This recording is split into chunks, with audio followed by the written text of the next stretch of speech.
Buonasera e benvenuti alla presentazione di un romanzo, del romanzo Silenzio di Patrizio Rago.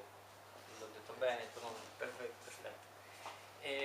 Definire un romanzo è un po' strano secondo me, perché in realtà il libro è composto di due parti, che definire due racconti, secondo me. Sì. Anzi direi il secondo più che racconto è la spiegazione del primo racconto, no? È un po' come Edgar Allan Poe che nella filosofia della composizione ci ha spiegato il perché, il per come ha scritto Il Corvo. È un po' hai fatto la stessa operazione, soltanto con un racconto lungo, vogliamo dire, secondo me. Perché la scelta di questo genere, di questo racconto lungo e come un po' è nato, insomma, spiegaci in due parole la genesi del libro, insomma.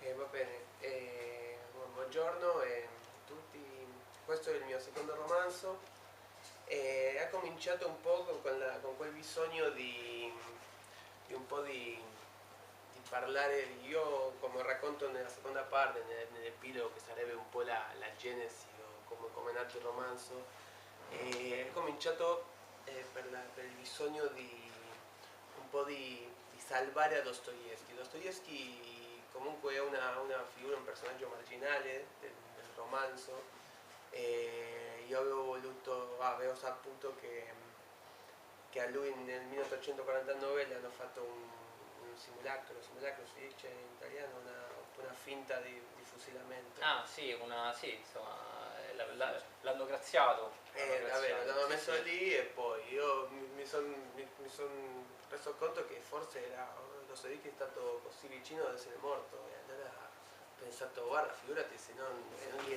stato È un monologo in cui questo personaggio, Andrei, no? Se non Sì, ricordo Andrei.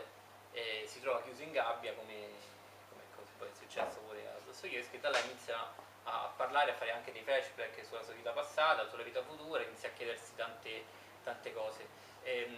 Quello che mi è piaciuto di questa narrazione è anche il concetto di silenzio, che tu in qualche maniera differenzi molto, cioè c'è un silenzio attivo per esempio a pagina 28, spiegaci un po' che cos'è questo.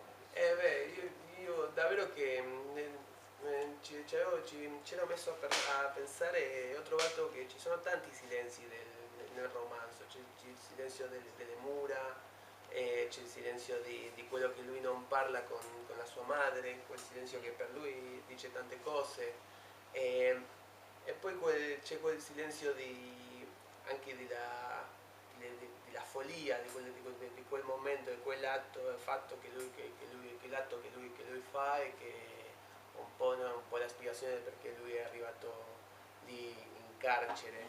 Io credo che quello, quando mi sono messo a pensare quale dovrebbe essere stato il titolo del romanzo, quella parola del silenzio, che è anche una parola piena, molto caricata di significato, no? C'è anche il silenzio per esempio di fronte al tribunale, no? Che Certo. tutti vogliono sapere il perché, come Lui ha fatto quel che ha fatto. e lui invece nel romanzo dice: il mio silenzio era così fermo, così aggressivo, con esso sputavo in faccia agli uomini che mi stavano giudicando, mi stavo prendendo gioco di loro, non mi importava assolutamente più nulla, e per di più confesso, godevo anche.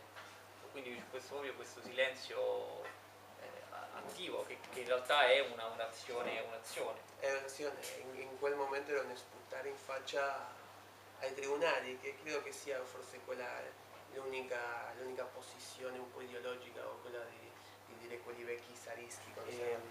Come si fa ad abbandonare qualcosa, una qualunque cosa? Come si esegue la rinuncia? Come si sostiene il no senza più retrocedere fino alla fine?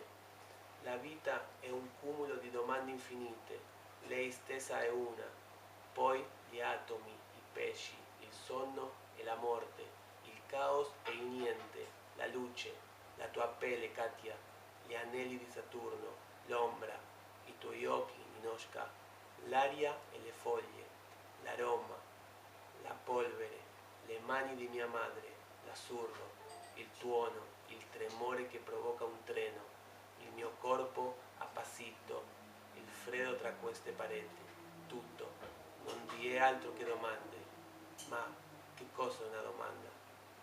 Eh sì, quello